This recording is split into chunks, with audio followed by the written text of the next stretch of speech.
How to solve Temu app not working error. Hello everyone, welcome back to Tutorials Point. Today in this video, I will guide you on how to fix for the Temu not working error. So now let's get started. First of all you need to do is check your internet connection. You need to make sure that you are connected to a stable Wi-Fi or mobile data network. The next thing you can do is go to settings, tap on apps and search for Temu and select it. Now scroll down and tap on storage.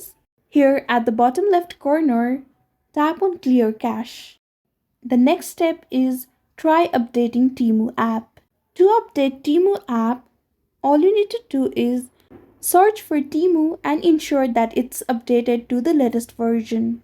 If there is an option of update, all you need to do is tap on update, and once it is updated, close the Temu app completely and reopen it. You can also try reinstalling the app. Uninstall Temu, restart your device and reinstall it from your App Store or Play Store. Sometimes the problem is on Temu's end, so check social media or official channels for server status. So this is how to solve Temu not working error. I hope you found this video helpful. Don't forget to like, share and subscribe to our channel. Thank you so much for watching. See you in the next one.